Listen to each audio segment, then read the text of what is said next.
Hello there once again and welcome back. Today I'm going to be talking about Pirates of the Caribbean on Stranger Tides. Now of course, first looking at this film you have to realize that you are talking about Pirates of the Caribbean, the fourth installment.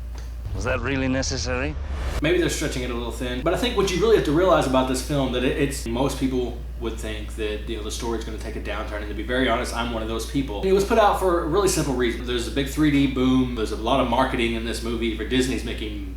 I can't even begin to estimate how much money. These aren't exactly purely artistic reasons behind making this film. Still, I went into this thinking that there are going to be some redeeming qualities to this movie. Now, the first thing you notice when looking at this movie is that we no longer have Orlando Bloom or Keira Knightley in the film, which some people were kind of in an uproar about. But come on, be honest, did we really need them anyway? And this movie is all about Johnny Depp. He created the Jack Sparrow character. He turned it into pure gold. He is the reason we watched this movie to begin with. They did bring in a couple of new people. Of course, the beautiful Penelope Cruz came in to play Angelica, Jack's wayward love interest.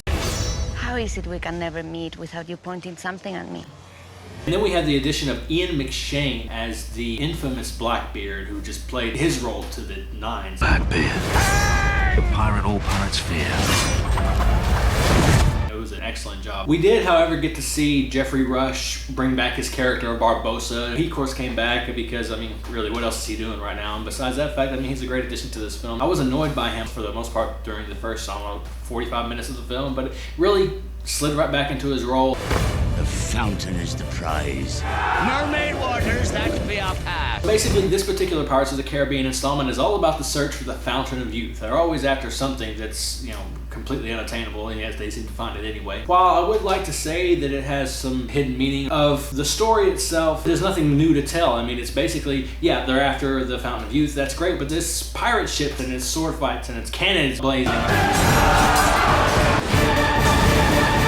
I'm trying really hard to turn this into something because really it wasn't. It wasn't anything. It was just, like I said, sword fights, seafaring adventures, a lot of high-flying acrobatics. One thing I think I can say about this film, indisputably, is that the comedy was genius. And I've said this before when I reviewed The Tourist with Johnny Depp. There's no going wrong when you're trying to get some on-target comedic timing and then you put Johnny Depp in there to give it to you. It's amazing how well he does that, how good he is at it, but he does it every time he delivers, and it's hilarious. And there was many times during this movie I laughed out loud. I'd love to say more about this. I'd love to be able to tell you a little bit about this, but there's really nothing to tell. There really is no story here. It's just Jack Sparrow doing what Jack Sparrow does, finding himself in all kinds of situations and improvising his way out. Okay, I'm gonna do something a little different this time. I'm gonna rate it on a couple of different levels, starting with its qualities as a film, which didn't have much. Inside that rating go things like storyline, character development, all that kind of stuff, and basically it felt kind of flat. I'm going to give it 2 stars in the arena of film. Another category I'm going to rate on is just base entertainment value, and this movie had a lot of it. If you are at all a fan of this film franchise, you will enjoy this film. I guarantee you, this movie will blow you away. It was fun, hilarious at some points. It was shocking now and again. I'm going to give this a solid 5-star rating under entertainment. And now for the modifier. This film does have tons of what you would call cheap laughs, which is not really a positive thing. I'm going to deduct a 0.5 star for that. So that lands Pirates of the Caribbean on Stranger Tides at a good solid 3.5 stars overall. But like I said, for just the pure entertainment value, if you are a fan of this film or you're a Johnny Depp fan, you should go and see this movie. It is worth paying for the 3D. I think it's definitely worth seeing, and I hope you enjoy it. Did everyone see that? Because I will not be doing it again.